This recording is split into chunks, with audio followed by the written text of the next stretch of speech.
Hello and welcome to 100% Real with Ruby. Today I have another, well, let's not say another because he's a repeat guest and one of the favorites on this podcast, and that is Brandon DaCruz. And more and more over the weeks, over the months, we are merging towards a chase of more muscle because we're realizing the benefits of a more muscular, stronger physique.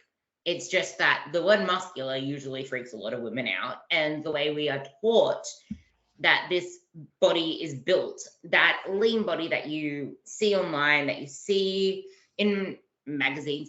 Do people even still use magazines? That you see in the gym, that you see that chick that's on the stair mill kicking her foot back in the air, thinking that that's what got her that body, or this other chick doing something on Instagram, doing this one exercise because she's trying to promote this new next fancy thing, wanting her body.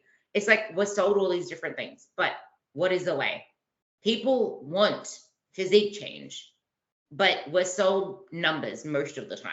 BMI, scale weights, the most inaccurate body fat percentages, because people are so obsessed with, well, if I can't weigh myself, why don't I just get a body fat percentage, which is just as detrimental and toxic for most people because the devices, especially the InBodies, are so inaccurate, and other fancy things that I just mentioned. And I don't know about you guys, but once you start chasing lean, it gets hard to detach yourself from that pursuit, in that, well, it's working. If I take a step back or if I start eating more, I'm just going to gain fat. I can't allow myself to eat more. And my history was, she looks leaner. That must be cutting out carbs, doing more cardio, or maybe more HIIT, because if I do cardio, I might lose my muscle. Oh, but maybe if I do a lot more reps, a lot more sets, do more work in the gym, I can actually stay lean and build muscle at the same time and achieve this goddess physique. But it just made me look worse. So here is now Brandon to debunk all of that bullshit, because we know now that the most important factor, the king of building muscle, is your resistance training. Only most people approach their resistance training in the wrong manner, as I just mentioned one example. So I'll let you take it off from there, in starting with training, how training is the most important part of the equation, what most people get wrong with it, and how we should actually approach it. Yeah, absolutely. So I think that intro is a great all-encompassing summary of what we as coaches see. Many people come to us, especially women, and they're misinformed and they're misled in terms of what they think their ideal body composition requires, or what is going to get them to the process of building that lean, tight, toned physique that they want. A lot of times, they're focused mostly on diet. They're mostly focused on restricting themselves and doing excess cardio and doing boot camp classes and high intensity workouts. And they don't realize just the vast amount of benefits that could come from spending time focusing on building muscle. And so when we look at, like, if we were to just look at like the mechanisms of muscle growth, or how do we induce muscle growth on a mechanistic level, we see that we need to have our rates of muscle protein synthesis exceed our rates of muscle protein breakdown. And there's two main ways to do that. So the first is to engage in progressive resistance training, because that's going to increase both muscle protein synthesis and muscle protein breakdown. And it's going to be eating adequate protein intake, which increases muscle protein synthesis and decreases protein degradation, which is also referred to as muscle protein breakdown. And this is where a lot of people go wrong, because if you really look at, like, I do a ton of consultations, and at this point, over half of my clientele are women. And so when I'm doing a consultation with them, I encounter a lot of women who say that they have the goal of improving their body composition, and they want to do so through resistance training. But when I consult with a new female client, I often see that the manner that they train isn't conducive for the physique goals that they're looking to achieve. It's a lot of high intensity workouts. It's a lot of supersets and drop sets and all these just different intensity techniques. They're basically chasing fatigue rather than actually going to induce a training stimulus. And so a lot of women, when they're training, they're more focused on that feeling of fatigue, of getting sweaty, of working up a sweat and feeling tired with their training. And they're less focused on actually providing their bodies and their muscles with a stimulus that will actually maximize muscle growth. And that's what's going to give you the body you're looking for. And add in the fact that there's so much info out there that it can be difficult for women to decide who to listen to and who not to listen to, especially as you kind of mentioned this about the women that kick back their legs on the Stairmaster and things like that. There are so many women which are genetic outliers, and they have these really large social media followings where they post different swipe workouts every single day. And many times I find that this leads women in the general population to program hopping and to trying a new workout every week, rather than focusing on consistently following a program and focusing on improving their training performance over time. So personally, I found the best way to go about maximizing hypertrophy, which is just the process of muscle growth for both myself and clients, is to combine what I found to work best with the majority of my clients over the years with the principles that we've have been shown to maximize muscle growth in the peer-reviewed literature. So when it comes to building muscle, we really want to dial in different aspects and different training programming variables. And most of that is going to be really dialing in your volume, your relative intensity, which is your proximity to failure, and your loading zone and rep ranges. So when we look at the training research and we compare low versus high volumes, we see like a small effect size, favoring higher volumes, leading to more muscle growth. However, we don't always see that in the actual individual studies that it lines up with that. So I'll tell you, like in practice with clients, I have some who respond much better to high volume programs, and then I have others who respond better to lower volume programs. Whereas I'd say the good majority respond best to striking a balance between the two by starting low and then working up to a moderate volume program that they can actually sustain and progress with over time. And the reason I want to allude to that, I just want to talk about these differences in what we would refer to as response heterogeneity, which is the individual responses between people, is because a lot of women will see what other females that have physiques that they're looking to achieve, what they're doing. And so they want to emulate that, or they want to follow that. And what you guys have to realize is that you cannot compare your chapter 1 to someone else's chapter 10. So if someone is a really advanced trainee, they are a physique competitor, they are a professional athlete, or they might be a fitness model who gets paid full time just to train, and they've been training for a much longer period of time than you cannot compare their training to what you should be doing. It's the same thing as if I decided that I was going to run a marathon, for instance, and I looked at endurance athletes and I formulated my training based off there. Like if I started running the mileage that they ran on a weekly basis, I would be honestly crushed, because I'm not acclimated, I'm not adjusted to that, and it's not suited for where I'm at right now. So first we have volume. You have to customize that to the individual. You need to see your own response, your recovery capacity, and what is really allowing you to get a good stimulus while also balancing the recovery aspect of that so you can continue performing in the gym. The next thing we need to look at is relative intensity within our training, which essentially just refers to our proximity to failure. And you need to focus on training close to failure to maximize muscle growth. And generally what I like to have clients do is I start their mesocycle around 2 to 3 reps from failure, depending on the movement. So with, say, compound movements like a squat or a pressing motion, I'll have them train 3 reps away from failure. Whereas with isolation movements, we're going to start 1 to 2 reps from failure. But as we get deeper into the mesocycle, I really like to include several weeks of training to failure, as this not only provides a great stimulus, but it helps many of the women that I work with to gain a better understanding of how hard they can push themselves. And with each mesocycle that we work on together, they are able to recalibrate what true muscular failure is to them. Because a big issue that I see, and Ruby, I'm sure you can relate to this, and you've seen it in your own training or you're reviewing, client videos and things of that sort, is that a lot of women are training to hit a point of fatigue, but they've never really trained to failure. They've never pushed themselves to their maximum capacity. And a lot of times that's kind of developed self-limiting beliefs of how strong they can be, of how hard they can really push themselves. And you really need to bring yourself outside of your comfort zone to really be able to induce a muscle growth stimulus. You can't be scared to push yourself. Yeah. Can I just say, this is why Absolutely. I reckon it's more important to not just say, let's just go to 1 or 2 reps from failure. Let's push to failure on everything, because your idea of failure most likely is not failure. There are the outliers that actually push themselves to the extreme limits. But if you look at the majority of people, there is always about 5 left in the tank. And there was Absolutely. a girl in particular that I gave AMRAP on the last set of the same weight. It was 10 to 12 as a rep range. The AMRAP with the same weight was, I think she got 22.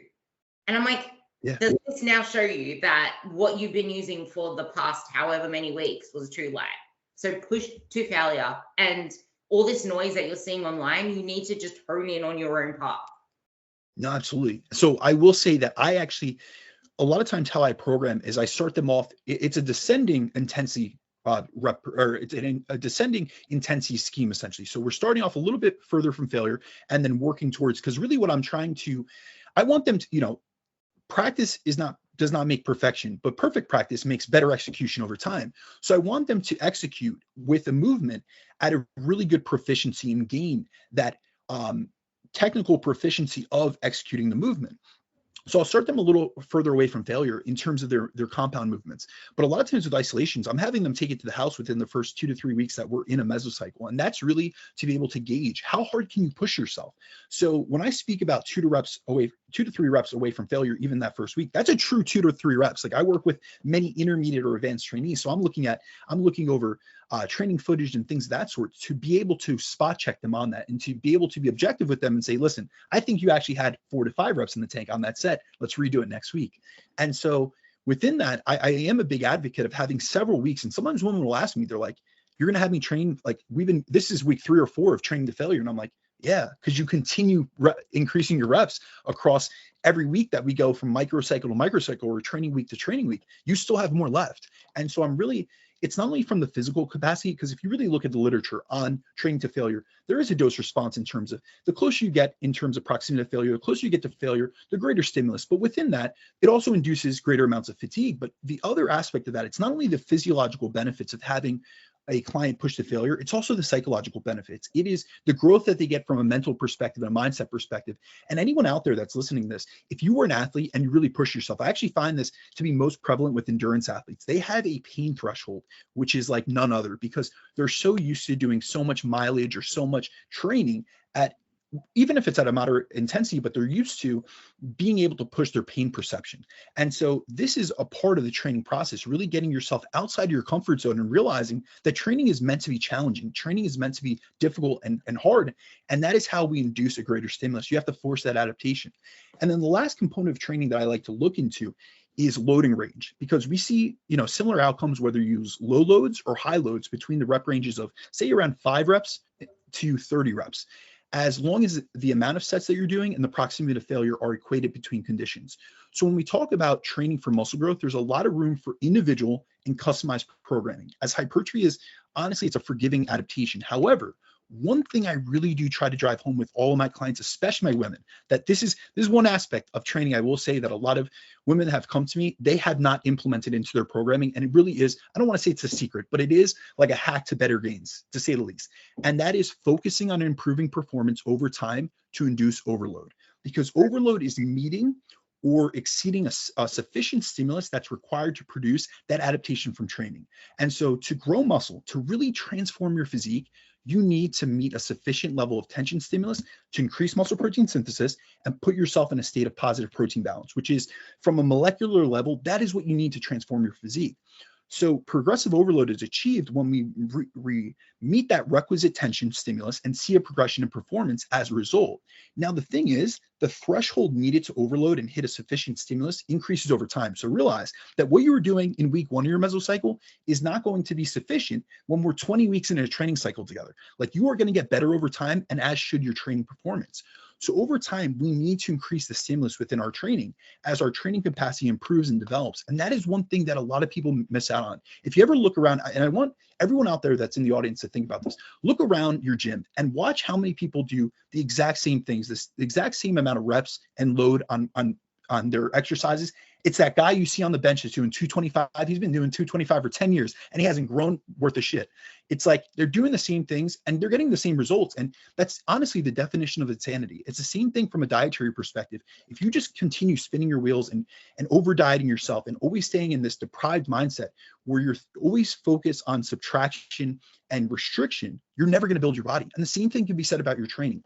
We need to focus on improving performance over time. So the one thing I really focus on heavily, especially with the women I work with, is aiming to get stronger over time, which is something that I really find women neglect. And Ruby, I know that you're someone that pushes yourself, especially from a strength perspective. So I'm sure you could open up and relate on this, but this doesn't mean, and I want to delineate this. when I say that I want my women to get stronger over time, it's not that I'm expecting, and nor should they expect, that they're going to get stronger on a week-to-week basis, especially if they're years into training. However, you should go into each and every session looking to exceed last week's performance, aka to do more than last time. But progressing just in a session isn't necessary technically from an overload perspective, as no one can like linearly increase and progress their training performance week in and week out throughout an entire training career. And so what we have to realize is muscle growth is a long, slow process. So it's not like we have to increase the tension stimulus via whether that be weight or even adding reps each week, but rather we need to make sure that we're providing a sufficient tension stimulus by hitting a requisite threshold ranges. So that's going to mean you got to hit a requisite range for both your volume and your intensity. So you have to have sufficient volume to provide the dose needed to adapt and sufficient intensity to ensure we're recruiting all motor units and getting close to failure. And so really when it comes down to this, my biggest intention, and when I speak to my clients about training, it's like, listen, we have to check a bunch of boxes. But the biggest thing about all of this is we can't continue to do the same thing. We can do the same movements, but you need to get better over time. You need to focus on adding reps, adding weight, getting more, getting better technical proficiency at something. So maybe executing a movement with a greater range of motion, or having a cleaner execution of that movement so that you get better over time. And so really, when it comes down to training, that is how you're going to build your body. And a lot of the ways that people train, especially currently in the gym, it's just not conducive for what they want out of their body. They want a physique that has a really, they want a lean, muscular physique, but they train like someone that is just training for fitness. And there's a big difference between body composition improvement and just training to improve just your general fitness level. So really, when it comes down to it, that is what is going to be the key to driving your body composition forward. I have so much that I want to say around training now, because this is the first opportune time. Yesterday, I just put up a post on Instagram, and I want to go through the slides with you very soon. But you mentioned progressive overload, and I feel like so many people are chasing progressive overload when you shouldn't. It's a byproduct of you getting stronger. It's a byproduct of you building muscle. And that happens exactly as you said, from showing up in order to give your best effort, in order to push yourself, in order to give that very best for that day. Progressive overload is then a byproduct, because if you're always chasing PRs, you will do that at a detriment to actually loading the target muscle, because then all these other conversations are going to come in place, whether it's your heart, whether it's your mind, whether it's the fact that now you're loading your quads instead of your glutes, or you're doing these funky movements with your body that does not actually standardize the reps. Which is why it's really important to build the skill of training hard, build the skill of being freaking patient in the process, because it is a much slower process than fat loss. And this is why I always say that progress in reality is what happens when you're not dieting. When you're dieting, you're putting progress on hold. You're just revealing what you've already done. That's the best way I like to see it, because people feel like maintenance and building muscle or going into a surplus is not progressing, or there's nothing to actually cling to, because now you're not looking at, again, the scales, the numbers going down. It's no, when the scale and numbers are going down, the progress over there is on hold. You're not building muscle, you're not building your physique. You're revealing what you've done, and that is a timed thing. There's a limited time on that, because then as you listen to the last two podcasts that Brandon and I did were about the detriments of forever dieting, forever chasing lean, and the metabolic repercussions of not listening. Well, actually, not listening to your body. But to quickly go back to the start of it, those people that you see doing whatever that they're doing, it's in spite of what they do, not because of what they do. And it's not just that people are chasing fatigue. They're also chasing entertainment. And they want overly complicated stuff versus overly effective stuff. And there was something Lyle McDonald said that stuck with me for ages, and that was they're chasing more complicated versus just doing what's effective. And in the outcome of that, they're not really getting what they want, because now there's too much noise in their head.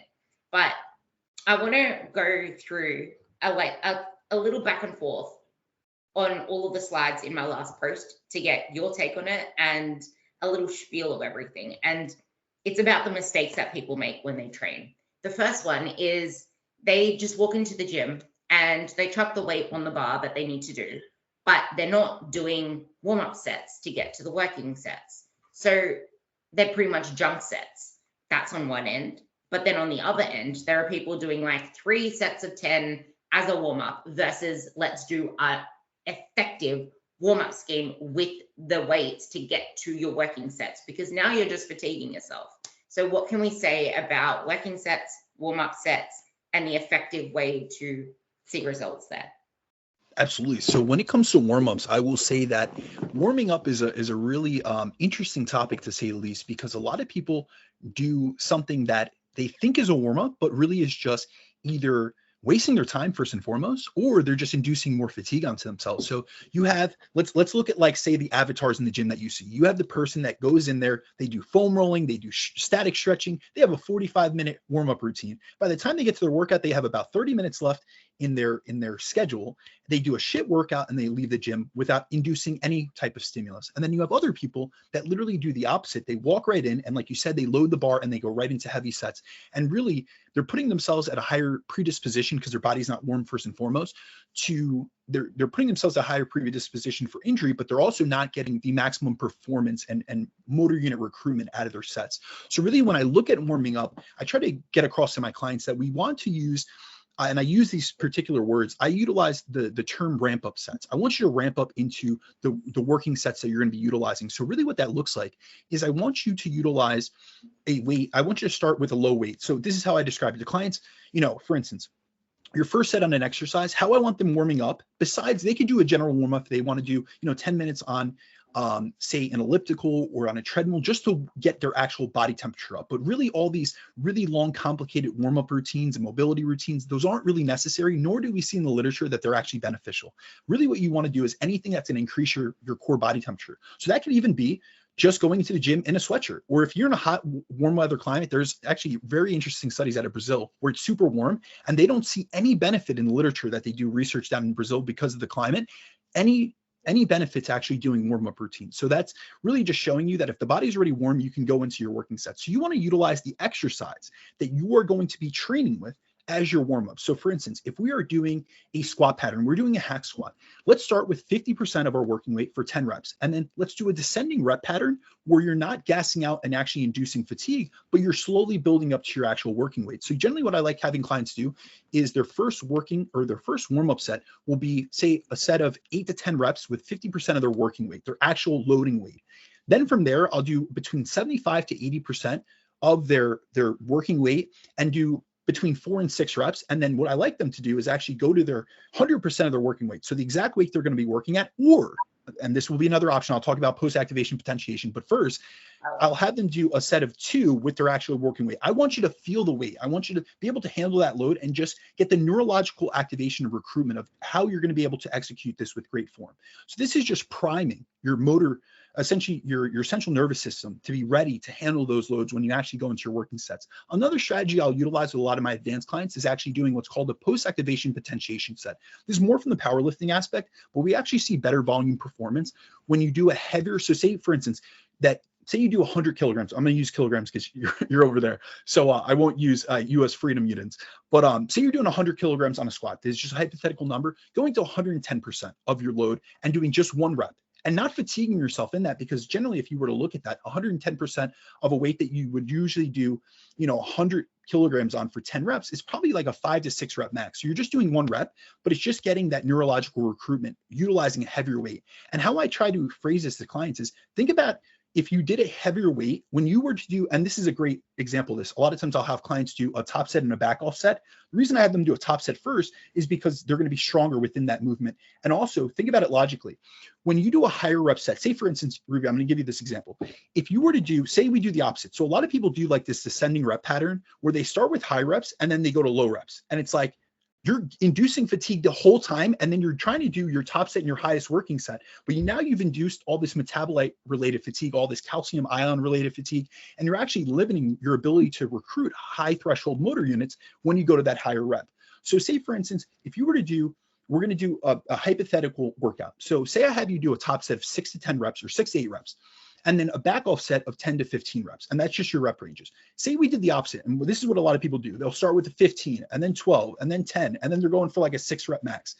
If you fail, say if you really go to true failure on your 15 rep max, you should not be able to do any load that is heavier than that. So that means you shouldn't be able to do your 14 rep max, your 13 rep max. So when you go to do your 10 rep max on that next set, you actually can physically cannot, you're not capable of actually doing that. But if we do the opposite, we do a 6, I really like doing 5 to 7 reps. So I'll start the first top set at 5 to 7 reps. Say that you hit, your 5 rep max on a set. Yes, you cannot do your 4 rep max, your 3 rep max, your 2 rep max, or your 1 rep max, but you could certainly do a 10 rep max because you have not induced that much metabolic fatigue from utilizing a higher rep set. And so really what I like people to do is do warm-ups, get to a weight or get to a load where they're ready to do actual working sets and actually get the maximum amount of motor unit recruitment from that. But a lot of people, they kind of train like they're almost doing they're doing a bunch of warm-up sets as their working sets. And that's just not inducing a great enough stimulus. So a lot of people, they almost utilize like their first 3 out of 4 working sets as a warm-up, which is just inducing fatigue and not getting maximum stimulus. And so really I would like, I would encourage people to flip that situation, really go for utilizing more stimulating sets by getting closer to failure and actually making sure that you delineate and you differentiate your warm-up sets from your actual working sets. It shouldn't be that you should, if you're, say that you have your first exercise of the day and it's 3 sets of 10 reps, you shouldn't be doing 3 to 4 sets of 10 reps as your warm-up. There makes no logical sense to do that. I laughed pretty much all the way through that because the last few weeks I've been getting so many questions from my clients saying, wait, I just realized that you gave me the heavier sets first. I've been doing it the other way around because it doesn't make sense to me. That's the way I've always done it. It's like, why would you fatigue yourself before your maximum set? And something that I've also realized from doing it this way with this approach is you're stimulating so many more muscle fibers by training with such intensity at first. So then when you do get to, like, for example, I have 5 to 7 for a lot of my girls as well. I have 5 to 7 or 6 to 8, and then I have the higher rep ranges. As soon as you get to those higher rep ranges for the last 2 sets, you are now recruiting a lot more muscle fibers because you've just made them go, oh, hello, during the first set. And now you might also, which I experience myself because it's the way that I approach many of my exercises, you feel things in the right areas, quote unquote, a lot better now because, well, at least I feel that way as well because I just did that heavier set. And now that I'm dropping the weight back, I just feel it better. It's more effective because I've now got to that place of, okay, hello, my muscles are working. So no, absolutely. We can look at like the deep granular mechanisms of this, go through like Henneman's size principle. Like for instance, if you do a rep or you do a set of 5 to 7 reps, you're getting maximum motor unit recruitment. Generally, we see around 80 to 85% of your 1 repetition max, which for most people, and now it ranges between fiber type makeup and your gender. But for most people, that's like 5 to 8 rep max. You're going to get full motor unit recruitment, meaning you're going to recruit your low threshold motor units and your high threshold motor units. And your high threshold motor units are those that not only are they harder to recruit first and foremost, but they're also capable of greater hypertrophy or greater growth. However, we can even discard that. That is actually physiologically how it works. However, let's think about it like this, just from a logical perspective. And I always ask my clients, I always go back to this because I want them to really be able to connect things in a way that it cuts through the complexity and it really gives them clarity on a topic. And I ask them, listen, when you have done your 15 rep max or your 15 rep sets or 15, 12 rep sets and then gone to heavier weights, how do you feel during those heavier weights? Often they can't perform as well. They have a lot of difficulty increasing, whether it be load week to week or even reps week to week. However, when we do it the opposite way, I always tell them, listen, when you've done a really heavy, working set of 5 to 7 reps, and then you lighten it up and you lighten the load to be able to do a 10 to 15 rep max on your back off set, how does it feel? Yes, it's difficult because you get a lot of peripheral fatigue within the muscle in terms of metabolic buildup, but that load feels a lot lighter because you just went through a set where you have pushed yourself with a much higher load. So it is just a differentiation. I almost look at that as almost in and of itself like a post-activation potentiation where you're able to push yourself. And we actually see that within like the post-activation potentiation literature, which you can get if you do a heavier set first and then follow it by a lighter loaded set, you will get better volume performance, so more reps. So really, when it comes down to it, I really find that to be a much more effective way of approaching programming, especially from like a loading range perspective. But also, we also see there was just a recent meta regression that was by Zach Robinson. And when we actually look at what it takes to induce a great amount of hypertrophy, they actually found that with higher load sets in lower rep ranges, meaning above, and this was actually technically, it was 77.5% of 1 rep max or above. So let's just call that 80% of 1 rep max or above.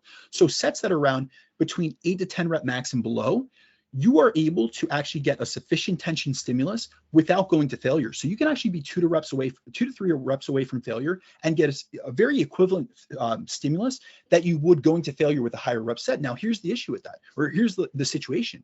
We can actually utilize a higher loaded set first as your top set and stay, say, 1 to 2 or 1 to 3 reps away from failure and still get a great hypertrophy stimulus.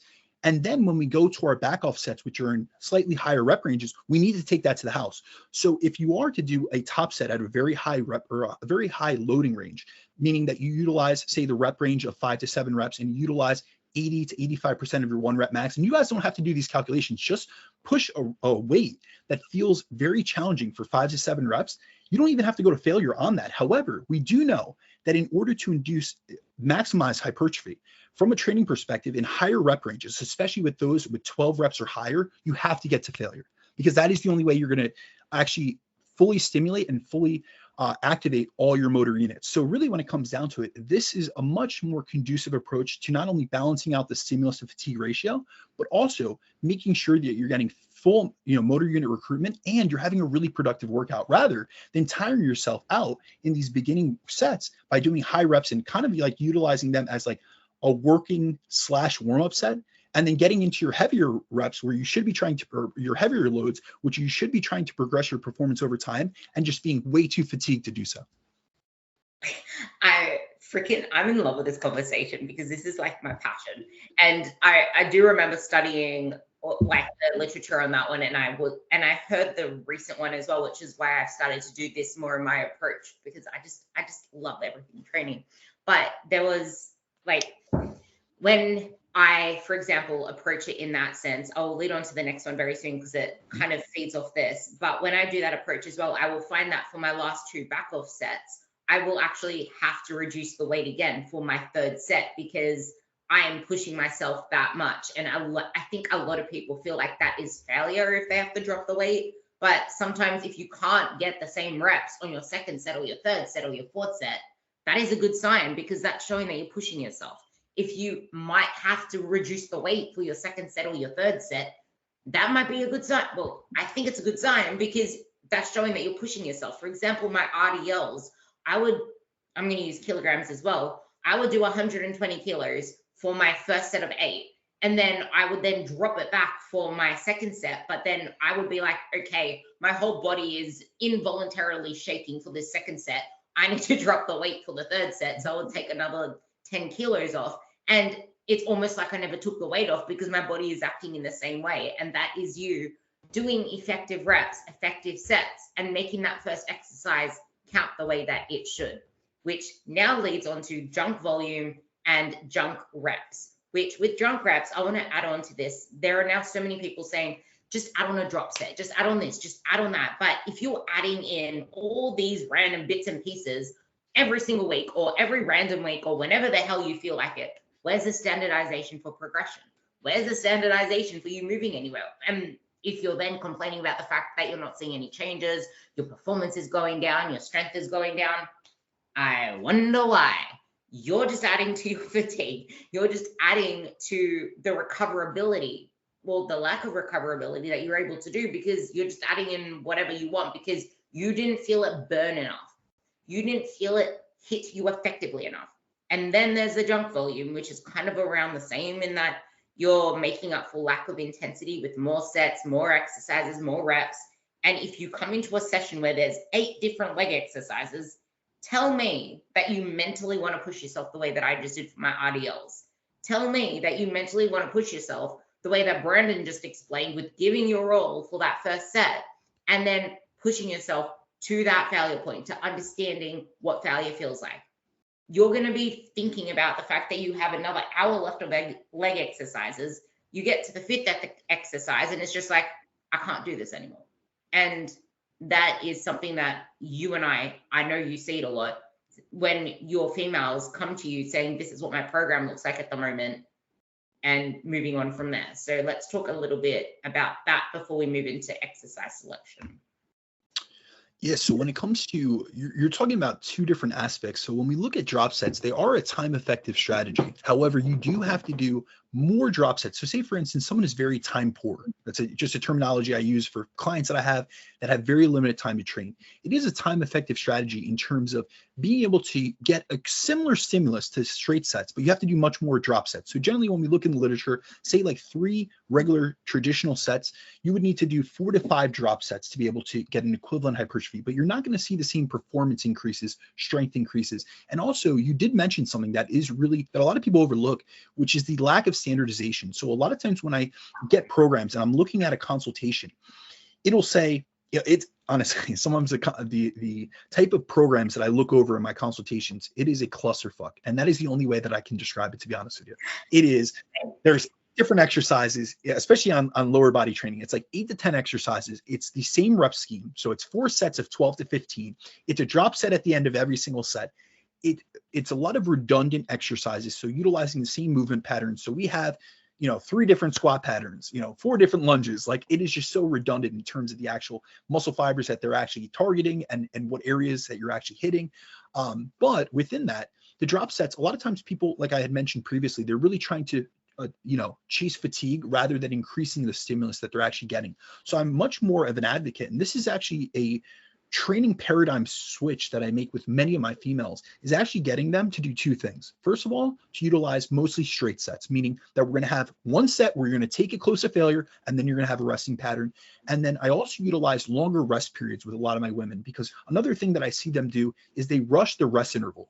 So it's almost like they always want to be doing something. They're just very antsy. They want to be going from exercise to exercise. And that's why they like doing drop sets, or they like doing supersets, or they like doing giant sets where they're combining. It kind of looks like, it kind of emulates a circuit style workout. And yes, you're going to feel cardiometabolic fatigue, and you're going to feel sweaty and hot, and you're going to feel like you got a great workout, but you really didn't get a sufficient stimulus on those muscles that you were utilizing or that you were looking to target.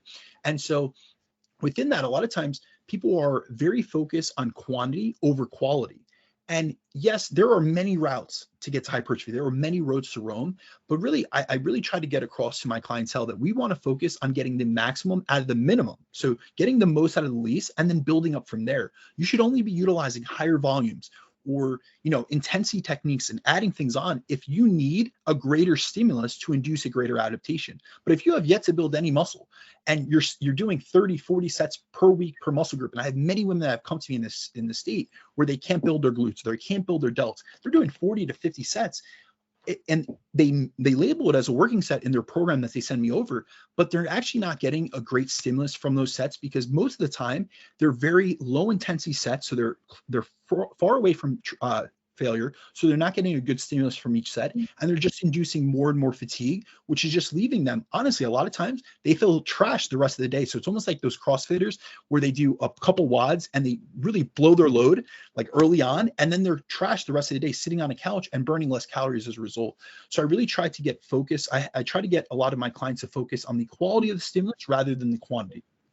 Yeah, that's kind of leading into, as you mentioned, the junk exercise selection, where people are giving, like, in an upper body day, there are people doing 3 different, well, not 3, it's usually like 5 different variations of pull downs and vertical exercises, and then all these different rows, and then people having, like, especially if they do the bro split, and then there's a million different like pressing exercises, which I don't actually see with females, because females tend to avoid all sorts of pressing exercises because I don't want to train the chest, which I would argue is a terrible route to go down, because you need your chest, like, you need pressing to be balanced with the pulling, but obviously you need, well, I think more pulling would be a lot more beneficial, but it's just like the pressing exercises also leads to you engaging your delts, engaging all these other things. It's just how you go about it. Like, you don't need to do bench press and incline bench press and all these other things, but it's like there are probably a couple of exercises that you would want to keep into your week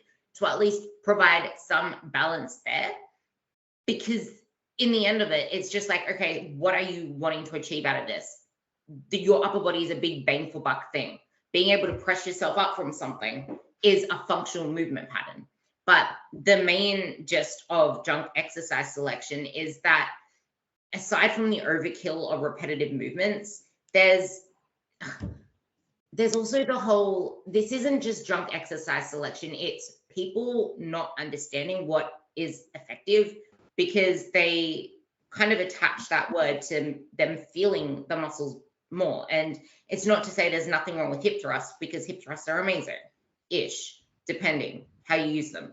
But then there's the cable kickbacks, there's the booty band around the legs, there's the let's add the booty band to the squat as well. Let's thrust the hips at the top of a squat. Let's thrust the hips at the top of a deadlift.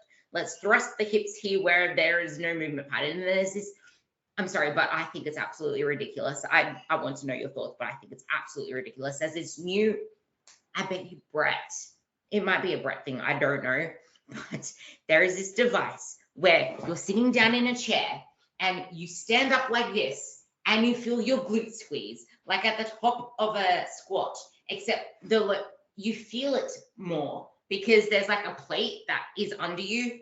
And then as you stand up, the plate comes behind you, but it's called a booty builder, but you're standing up like this. And there are so many people now treating that like a hip thrust. And I'm like, but you do realize that gravity is not that way, and you're feeling your glute squeeze, and that's kind of just like training your quads in a sense, because the way that you're kind of applying the load is your knee extending.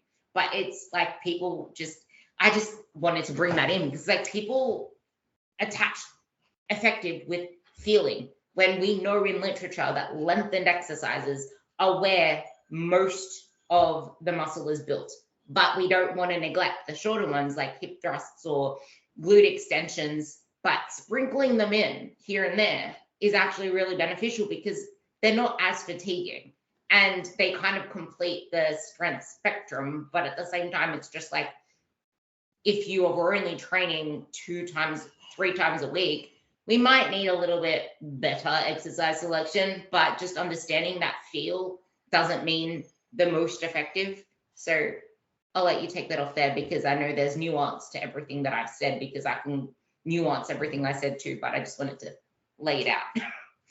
Yeah, so I got to be honest, I'm not familiar with the exercise that you're alluding to, but you just did an execution and it really does look like a shortened overload movement. So essentially what you're, trying to get at is that it isn't lengthened bias. So it isn't really putting a lot of force and tension in that lengthened position. And I'm going to just say this in general, because I think in the last couple of years, I've been in the industry a long time, over 15 years at this point, and we always have these sexy new things that come around, and sometimes it's nutrition related and sometimes it's training related. And within the last couple of years, it has been the lengthened, literature. Now, I want to make a huge caveat because I'm very big into scientific review, into looking to the literature. But to be honest with you, when we get all these studies about training and about hypertrophy, I really look at the meta-analysis. And the reason for that is because that is an all-encompassing view of the body of literature on a specific topic. However, when you actually compare the training literature, and this is why I don't often talk about training literature, it's a crapshoot, to be honest with you. And really when it comes, Ruby, there? Can you see that? Hold on. I'm gonna wait. Cut out. Can you hear me? Can you hear me? Okay, I can hear you now. Yeah, you cut out. Oh damn it! I was trying to show you something. Can I quickly link you something in the? Send it to my Instagram. Are we still recording?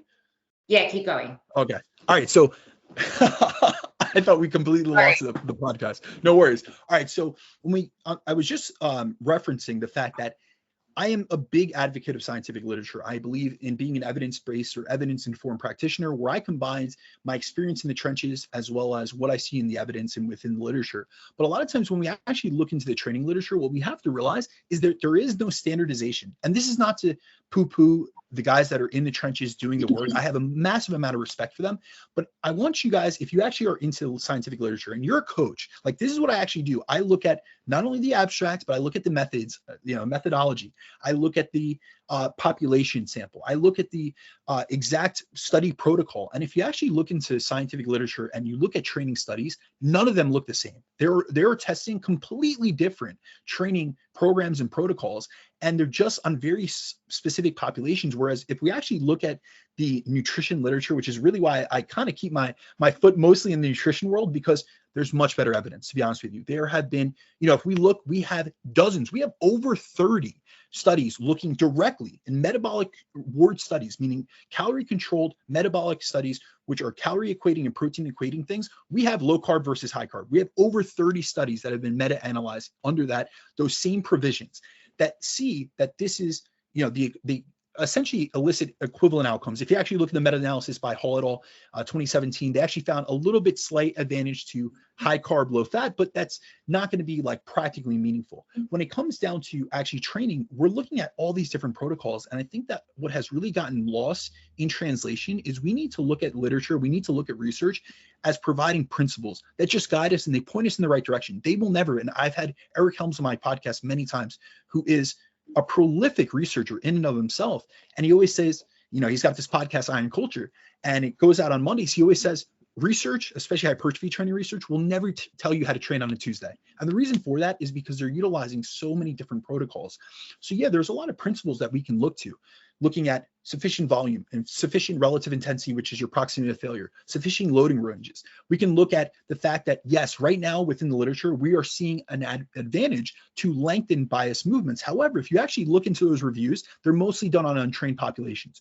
So it may not last for the entirety of someone's career, but I do think taking a more balanced approach to program design is what's going to elicit the best results for the individual. And I think a lot of times, and I think that this rubs off on the general population, training right now is in like this era where it's become overly complicated. People are arguing over, different subdivisions of muscles and this person's little, biomechanical advantage and things of that sort. And these are great principles to know, but I think it causes more confusion than it does clarity for the individual. So really, when it comes down to it, if you don't mind me going into it, there's some training mistakes that I see that I think we can really navigate on this podcast that are going to be more applicable to everyone out there. Because if we could look at these exercises and we could, break it down biomechanically, but it's not helping the vast majority of people.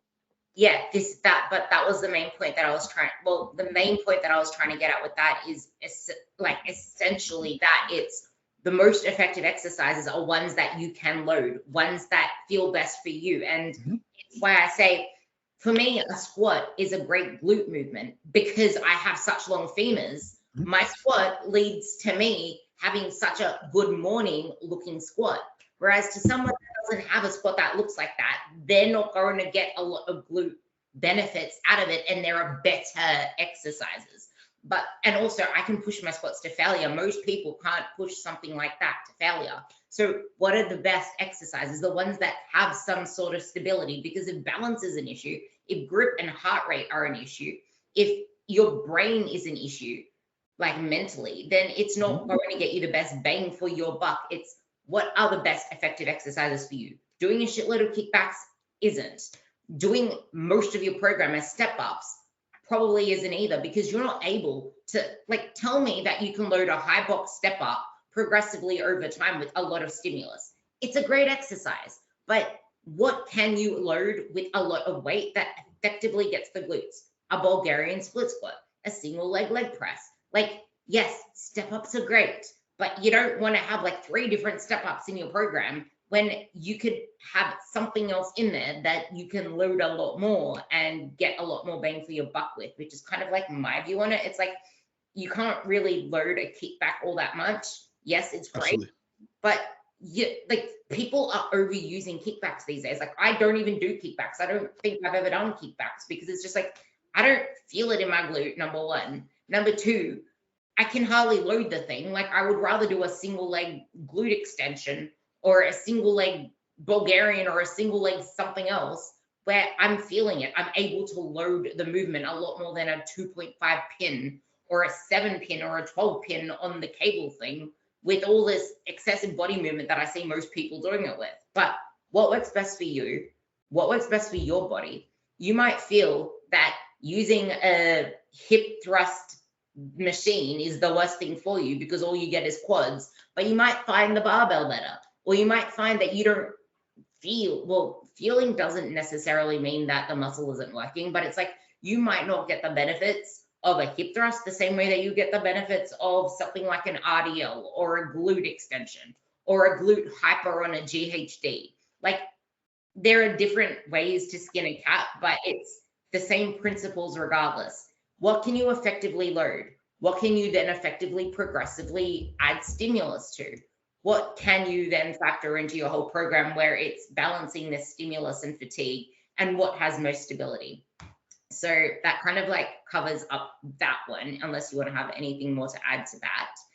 And I would say the biggest thing that a lot of people make as a mistake is not filming their lifts in some sense, because you don't know if there's anything you need to adjust, if you're doing anything wrong, and just in general, like, where does filming your lifts and what other mistakes would you bring into this? Because that's kind of like the last one on the list, aside from not focusing on what muscles are working and then taking it close to failure, which I guess watching yourself, if you film yourself, it's just like that last rep moved at the same speed as the first one. And maybe I'm not actually taking it close to failure. And you might also realize that you're not actually focusing on the muscles that are working because you're feeling your quads in something that you should be feeling something else in. So let's kind of come to where can filming come into this and what other mistakes do you see, so we can tie a bow on the training aspect. Absolutely. So I do, it's very interesting because I work with a lot of women, and I find that especially newer trainees, they're very reluctant to film their sets because sometimes it comes from just feeling, self-conscious, or they don't want to be that person in the gym. And I always try to encourage them, like, listen, we're trying to get better. I want you to stay in your own lane, really focus on your own performance. If you want to put it, kind of hide your camera against a water bottle or something, like, it's all good and well.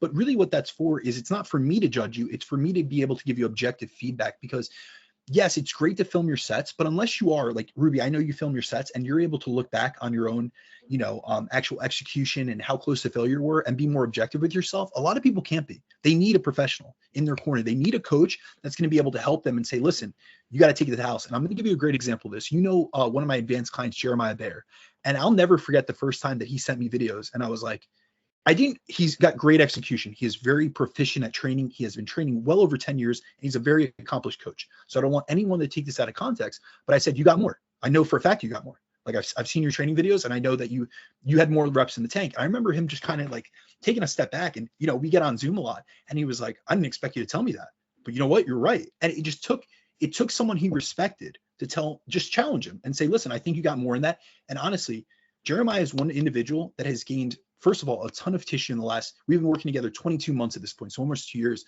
But I remember when we first got him started, we were doing incline Smith machine press, and I can't do the conversions right now in my head because in kilograms, but he was doing 185, which is essentially what we would look at. If you looked at it on the actual bar, it would look like 225.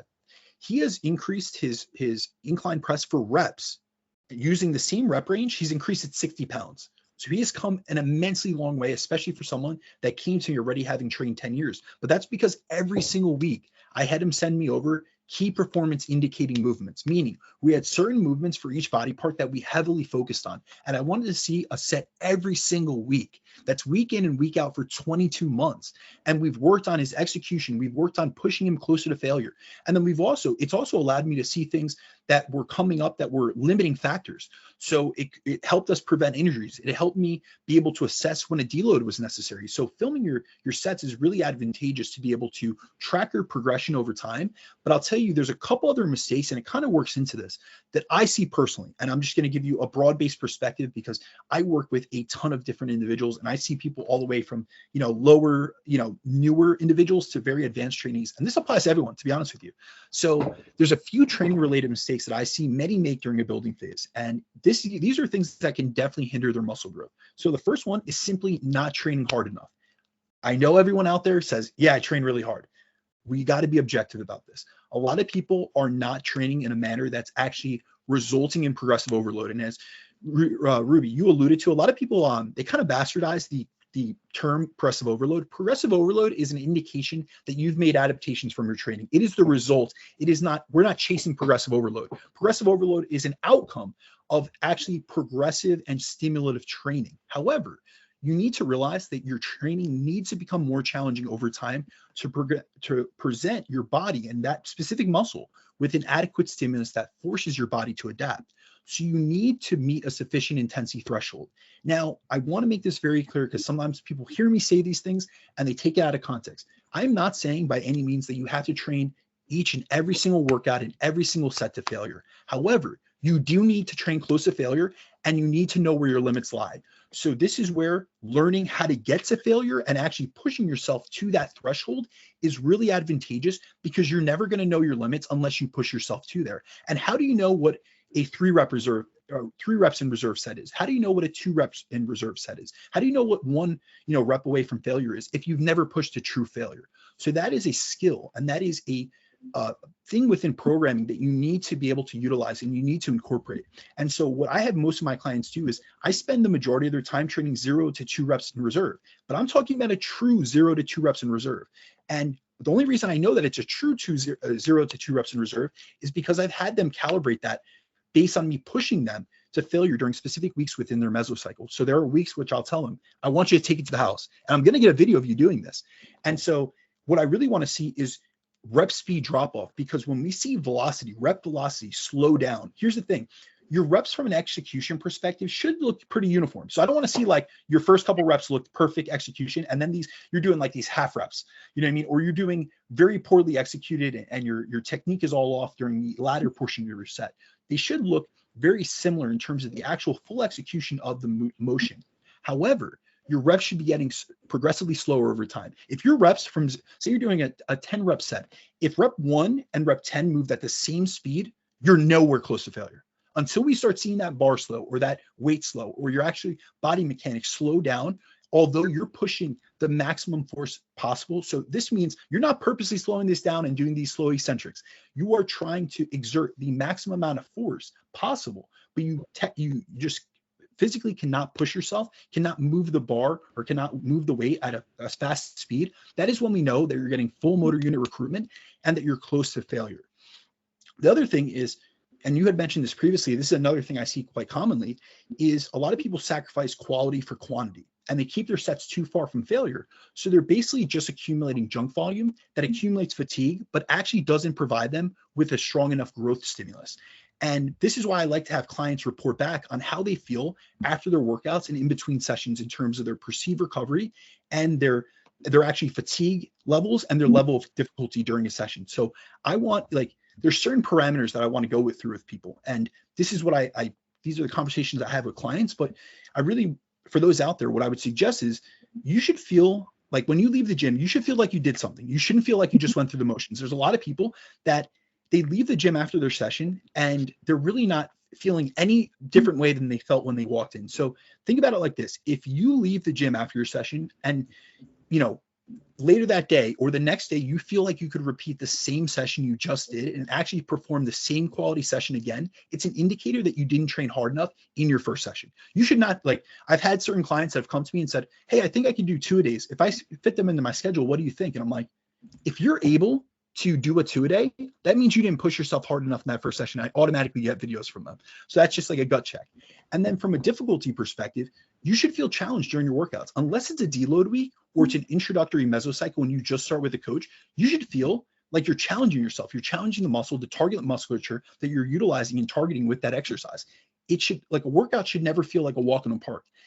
But at the same time, and I have to make these caveats because I work with such a wide demographic of individuals. So I have like your Lifestyle Lisa and your Gen Pop Gym, but then I also have IFBB pros that literally bury themselves, and that I wouldn't say overtraining, because if you actually look into the overtraining literature, it's almost next to impossible to actually overtrain from a physiological perspective. But these are people that bury themselves to the point where it's actually more of a hindrance than a help to their progress. So they overdo things. So I always have to make this very delineated difference is your workout shouldn't feel like a walk in the park, but at the same time, you shouldn't feel like you have to drag yourself off the floor just to get out of the gym. So this is where we need to find this balance between what's going to maximize the stimulus and what's going to minimize the fatigue. And then honestly, this is probably the biggest mistake I see within the general population. And this isn't to call anyone out, but I will say that this is a lot of my general population clients in terms of the women that I work with that come to me initially, is that they change their training too often. And this is the biggest thing with this. I find that many people suffer from shiny object syndrome, and they chase novelty within their training rather than focusing on progressing the training stimulus over time. So instead of focusing on getting progressively stronger and really executing better over time, they're more focused on entertainment and really trying to emulate what this influencer did on their swipe workout, Tuesday morning. And I feel like a lot of people trick themselves into thinking they've made progress by chasing new and novel exercises that leave them feeling sore. And these allow them to make quick increases in weight during the first few weeks of using them. But many fail to realize that the load and rep progressions that they're seeing, or the increases that they're seeing, are neural adaptations. So when you've started new exercises, the first couple of weeks of utilizing that new exercise, you're really just making neurological adaptations. So that is more from a central nervous system perspective. You're not actually gaining increases in muscle, or you're not seeing increases in contractile tissue. And generally, these same individuals will say that they change up their training and their exercises to confuse the muscle. And they don't want their body, this is often like, I'm always asking, I always want to know the why. So I'm like, listen, why do you always change? Like, I'll ask for a training program. They're like, well, I change my training program every week. So often in order to understand someone, I want to know where they're coming from. So I'll ask them, why do you do that? And a lot of times they'll tell me that they don't want their body to get accustomed to their workouts. But what you have to realize is that hypertrophy, muscle hypertrophy, is an adaptation. So the whole point of training is for the body to adapt to the stimulus we provide it with and grow as a result, and again, give it more of that stimulus to elicit more of a growth response. So it's really important to realize that building muscle requires repetition, and it requires you doing things again and again and getting better at those same movements, exercises, and workouts over time. And that's what's going to help you grow muscle. And really, when it comes down to it, like, the issue with changing up exercises and variables too often is it doesn't allow us to properly collect data and get good at movements, but it also doesn't let us objectively track and gauge the progress you're making across a training cycle. And I got to be honest with you, Ruby, I work with a lot of coaches. So I coach a lot of coaches, and I also get a lot of clients from other coaches. And this is something that isn't just, those in the general population aren't just guilty of. There's a lot of coaches that are guilty of doing this within their programming, because they program their clients in a manner where they essentially give a client a new program, a new training program every 3 to 4 weeks, and they're switching things up. And by doing this, they're kind of tricking their client to progressing on new exercises. So they're basically seeing newbie gains on these different exercises. But if they actually look, and I've done this with individuals, and I have asked them, there's certain individuals that have come to me from other coaches, and they're like, well, I change my workouts every 4 weeks. This is what my coach does for me. And I said, all right, well, how long were you working with that coach? And sometimes it's 12 months. Let's just give the average is 12 months. All right, well, how much strength and how much muscle did you gain over those 12 months? And usually they've made minimal progress in terms of building actual muscle tissue. So you should be training in a manner where you're doing the same movements you've mastered week after week and aiming for progressions in performance on them, so you can objectively track your progress. And you can always also pinpoint where you need to bring things up, or where you need to work, harder and more strategically on. And then from there, you need to assess how you're responding to your current training program and use that feedback to make the necessary adjustments to make progress moving forward, rather than just hopping from one program to another every month or two. And another, like, just a little subsect of that, this is something that I really would suggest people do, but I feel like a lot of people don't do, because I ask this question with many people that I interact with and that I consult with, is a lot of people make the mistake of not logging their training. And I see this in the gym. I see this with clients that come to me. I rarely see people log booking.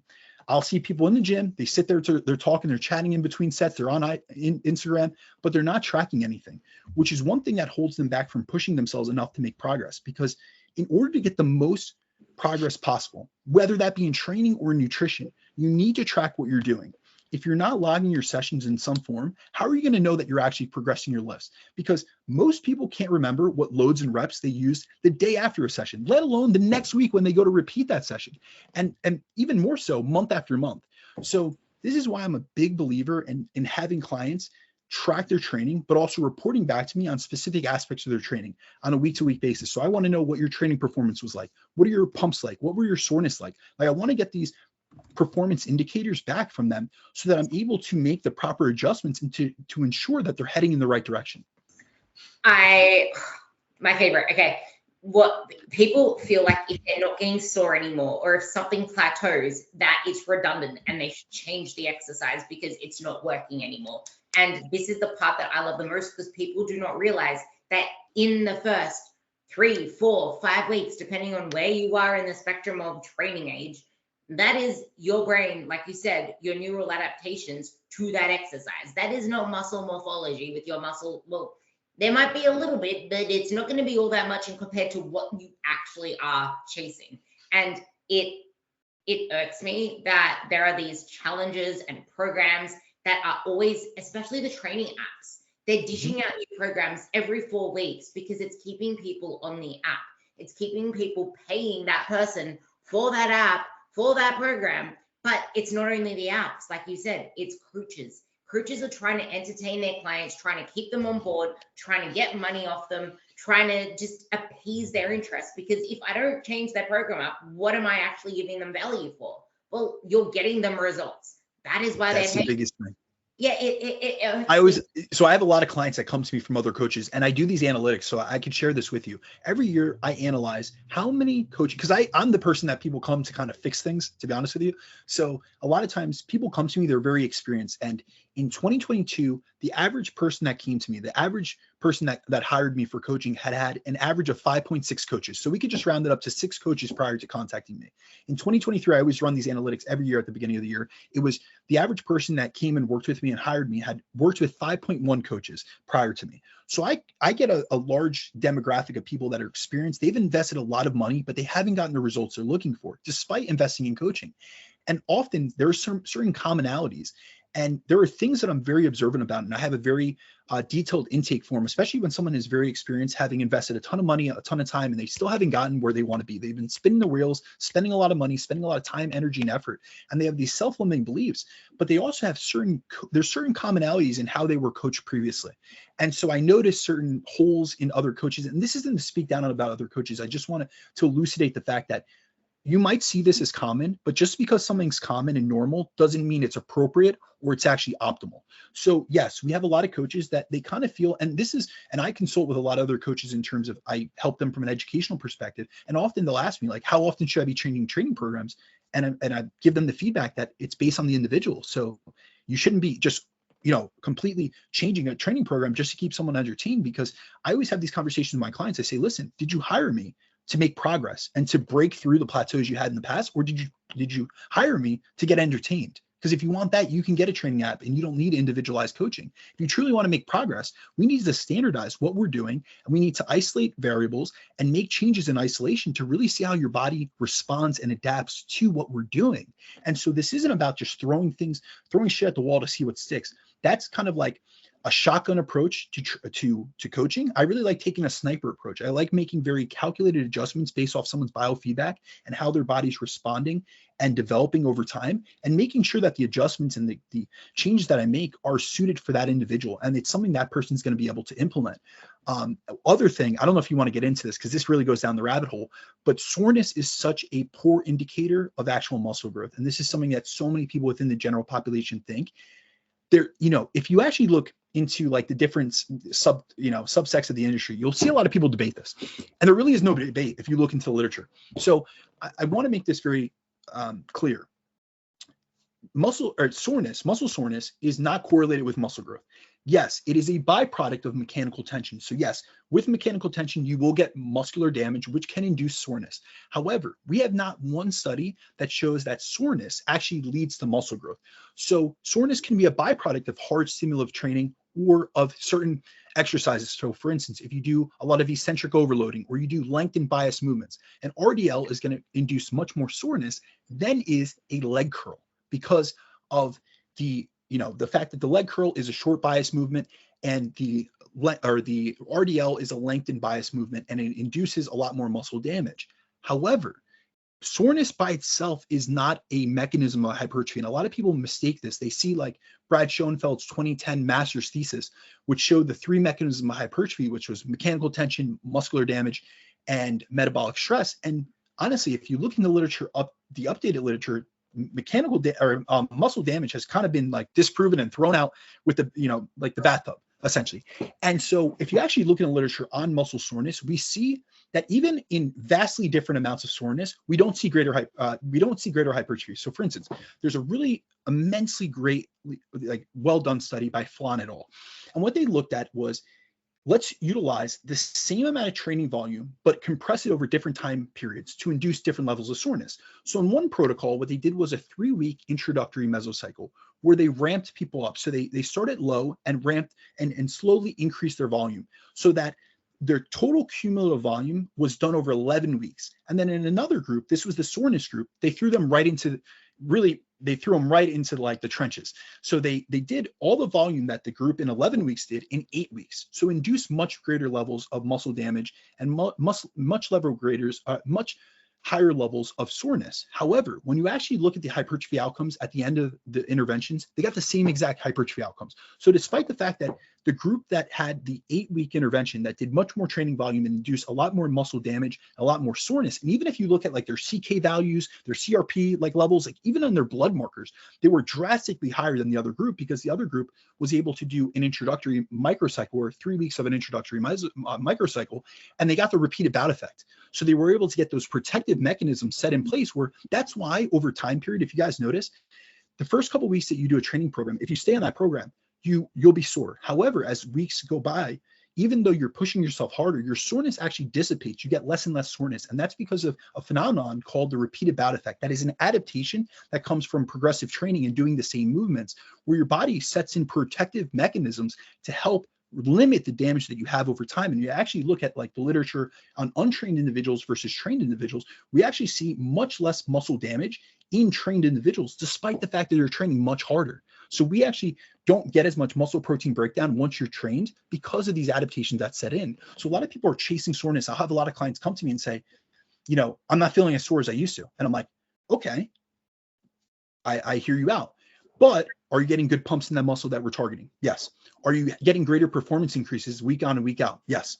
Are we actually seeing adaptations in terms of strength, in terms of recovery capacity? Are you feeling better in the gym? Like how is your scale weight going up over time? Things of that sort. And all the correlates of muscle growth are going up except soreness.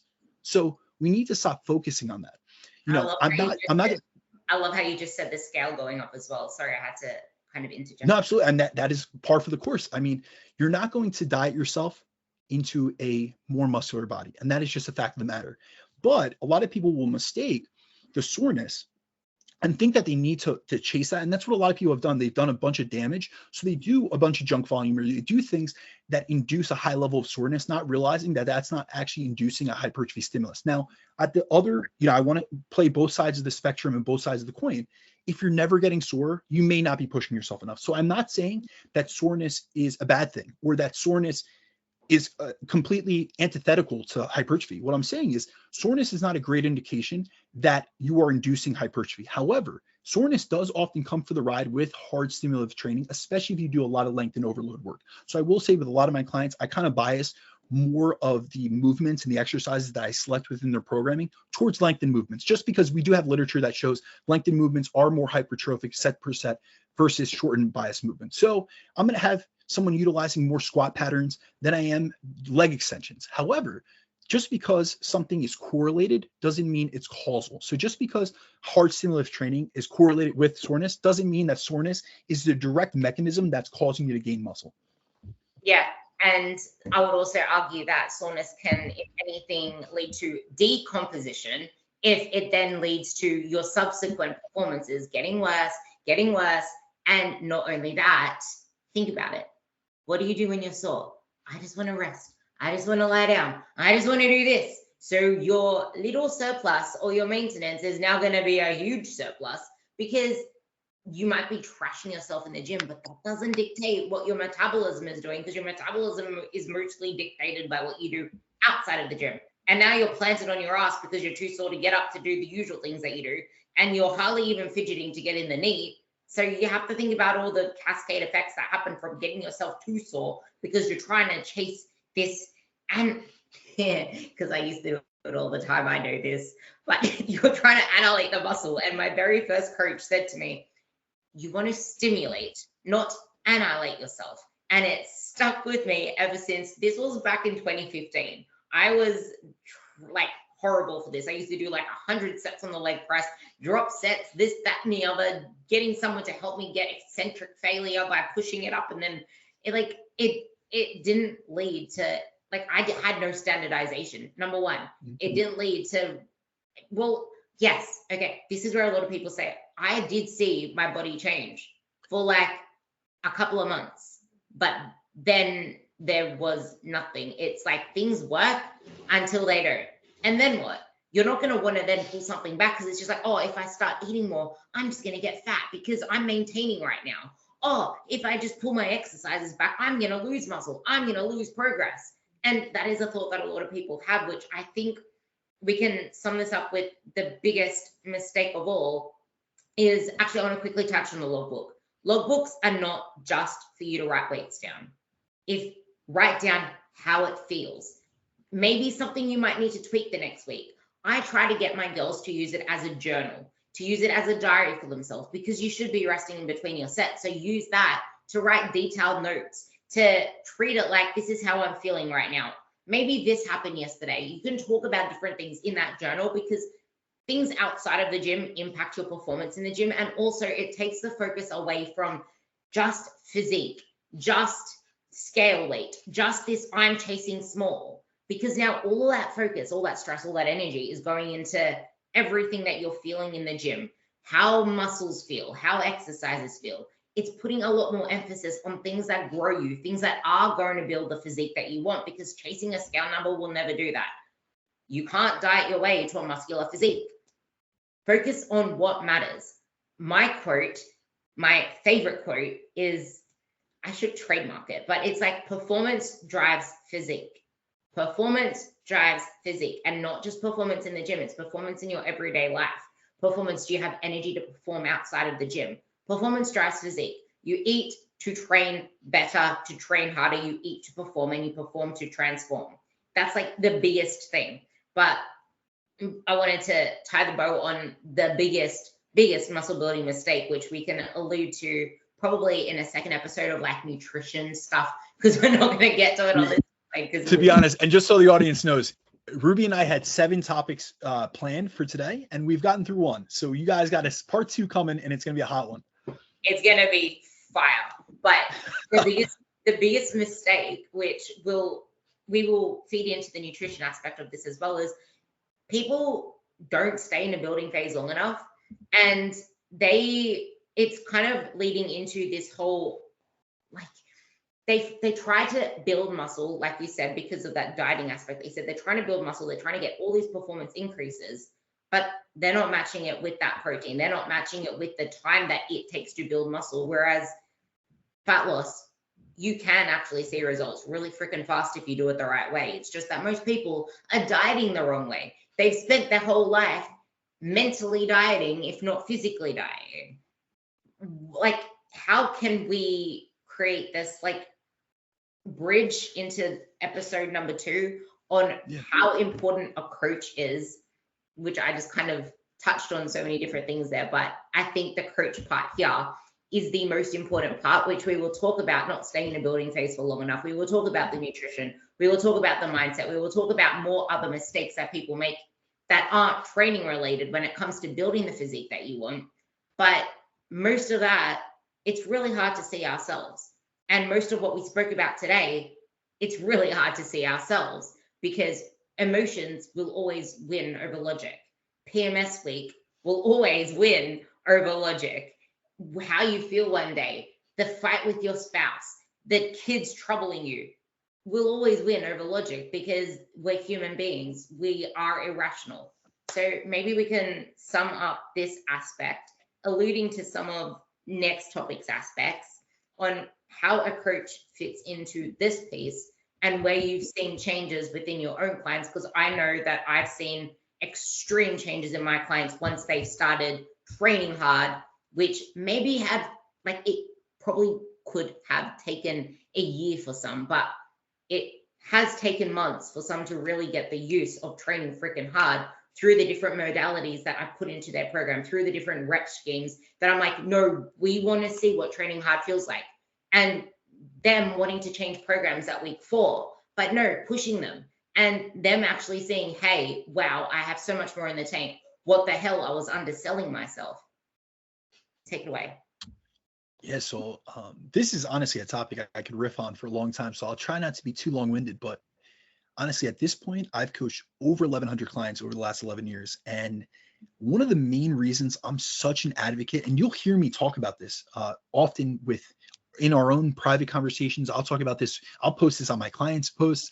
I am such a big advocate of coaching because we are often our own biggest bottleneck. And we can often get in our own way, which limits the progress we can make, which is where having a coach who's a qualified fitness professional in your corner can help you maximize your progress and minimize the headaches and stress involved with the process of transforming your physique. So that can go anywhere between handling your own diet, your training, your supplementation, your cardio, and all aspects that go into programming for physique development. And I also find coaching to be especially helpful for women. I know that's mostly your audience, but I will say that I find it to be especially helpful for women when they're trying to build muscle, as for so many, this process can be both unfamiliar and super uncomfortable for them. And if we really think about it, like our society and especially the media, at least when I was growing up, made it for that women felt like they always needed to be working towards being a smaller, lighter version of themselves. And I work with a ton of women between the ages of, say, 35 to 55, who have never in their lives dedicated a time to going through a strategic building phase. So it's something that they don't have experience doing. They don't know how to execute it properly. And they also fear the process and haven't been able to go through it successfully on their own. So if there isn't the guidance of someone with experience and with empathy and with compassion, like a coach, to guide them through it, they're going to be much less likely to engage in it, and even less likely than that to actually succeed in it. And so I always try to tell my coaches or my clients that my coaching style goes far beyond the X's and O's in nutrition and training, meaning it's just not about the calories and macros in nutrition and the sets and reps in the gym. And this is because I often find myself working on clients' mindsets to be able to put them into a position to succeed, because we cannot separate your psychology from your physiology, as your body follows your brain. So a lot of coaching, at least my coaching approach, centers around both education and empowerment. So first, I'm going to educate a client on what they're doing, why they're doing it, and how to do it. But beyond that, I aim to empower them through this education and also break down some of the misinformation they've come across, like we did on today's podcast. I want to discuss with them and help deconstruct some of the fears that they have around building muscle and becoming bulky, which honestly, women, ladies out there, that's not going to happen. Like, I've been trying my whole life and I'm still not too bulky. So you never have to worry about that. And I also really try to break down the self-limiting beliefs that have held a lot of individuals back from going through the process in the past. And I'm also there to walk them through the processes. For many women, eating more and training in a manner to build muscle can seem like a scary process. But honestly, building phases are one of the most growth promoting phases I take clients through, both physically and mentally. And I found that through guiding my female clients through a productive building phase, where they have gained muscle, they've minimized fat gain, they've gained a ton of strength and built up particular body parts, like say their glutes or their delts or their legs, like specific areas that they really wanted to focus on and they were always self-conscious about. By the end of that building phase, they see the benefits that investing a substantial period of time into building can provide them with. However, they don't just grow physically, but they also grow mentally. So often during those building phases, they learn to trust the process of not dieting for once and eating more food. They improve their relationship with food, and they now realize just how strong and capable they are, which helps to deconstruct the self-limiting beliefs they've had about their potential and their abilities. So taking my clients through a building phase is actually one of my favorite phases to work with them on, as I love to see how much physical and mental growth can occur during a phase where we focus on building your body instead of breaking it down. And really my goal, to be honest with you, and I know we discussed this on our last series, is I'm a huge advocate. And I say this to all my women, I say this to all my clients. We are going to be focusing on fueling properly and getting stronger and we're going to switch you from a mindset of restriction and subtraction into a mindset of abundance and addition. So I really want them to be able to take that on board, and oftentimes taking them through a very productive building phase where we focus on training and proper fueling, which we'll cover in the next podcast, is such an immensely beneficial experience for them, both physically in terms of the physique development that they derive from that process, but also the mental growth that they make through that process as well. The mental growth of getting yourself to do hard things that you've never done before is insane. And we alluded to this at the start of the podcast, and pushing yourself beyond that failure point in the gym showing yourself that if you are actually putting such small self-imposed limits on yourself, it's empowering. And I used to have that as my slogan as well, educate and empower, because going through the process yourself is the best education you can do for yourself. It's the best form of empowerment. Too many people are stuck overthinking, asking too many questions. I think some people ask too many questions and want too many things optimized and, like, yeah, let's just say optimized versus actually doing the thing and noticing the progress for themselves, realizing the results for themselves, because it doesn't matter what results you get and how far you go physically if mentally you have not done the work, if mentally you have not become a proper, like, you have not evolved as a person. Because body image is never about the body. Realizing your results is never about the results you actually get, because people are always chasing for more. You need to become the person in the process. And this is everything that we will be talking about on the next episode when we go into nutrition, when we go into mindset, when we go into the other mistakes that people make when trying to live a life that is like the life that you want to live, physique-wise, mind-wise, health-wise, fitness-wise, and feeling the benefits versus never feeling like you're there yet and just cycling between the entertainment of more and more programs at the next flashy thing. So I think that kind of summarizes it all. Is there anything else you want to say to tie a bow on it? Or we just I think you nailed it, Ruby. But I will say that, audience, you have a lot in store coming to you. This is definitely, I don't think you and I can just do a one-parter ever. So we will have another part 2 because we have a lot of topics to get through. But as always, guys, Ruby, thank you so much for having me on. This was a very insightful and entertaining conversation. I hope that everyone out there realizes that, yes, we did kind of pick apart a lot of the mistakes we see, but this is also coming from a place of compassion. Like, I work with so many individuals, and Ruby, I know you do the same. We're not here to place judgment on anything any of you guys are doing. However, we do want to provide you with a path to be more aware of the mistakes you've made in the past or you're making currently, and just be able to rectify those mistakes so you can make progress moving forward. And without self-awareness and without awareness of what you're doing wrong, you don't know what you don't know. So if you aren't to be able to be educated and empowered through these type of conversations, you will continue to spin your wheels and doing the same things. And we're going to discuss in our next episode kind of about the why you need to stop dieting in order to build muscle. What are the benefits of muscle growth and things of that sort? Because a lot of people are holding back their true potential from a physique perspective by continuing to over and over just going between these cyclical dieting cycles and never giving themselves enough time and putting enough time, energy, and effort into a building phase and really getting the benefits out of it. So that's going to be a hugely beneficial podcast to really add to this one. So this one was training related. Next one will be nutrition, mindset. And I'm sure that we'll throw a couple of extra topics in there because we went on a pretty big riff today. But, you guys can always reach me. I've done a full series on building phases on my podcast, which is Chasing Clarity Health and Fitness Podcast, which you guys can find on Spotify and iTunes. If you ever need me, feel free to reach out to me on Instagram, which is @BrandonDaCruz_.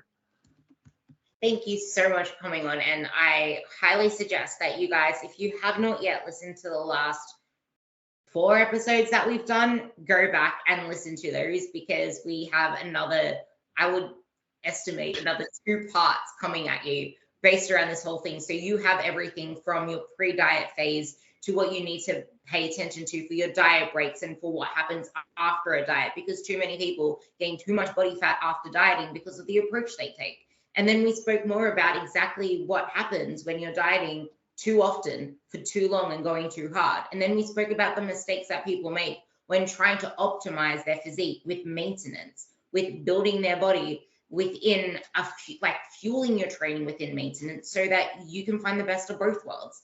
And now we're kind of taking it into the next level, in which muscle is the most important thing that you should be aiming for. If a badass physique, looking like a sculpted goddess, is your goal. So with that, thank you guys for listening. And if you liked this podcast, please give it a 5-star rating. I'm trying to get them up to about 60. I think I'm at 45 at the moment, or 51. I don't remember the actual update, but that would mean the world to me. Go follow Brandon, share this on your stories, put your little spiel in it. I love seeing your takeaways. And make sure to tag us. We love that.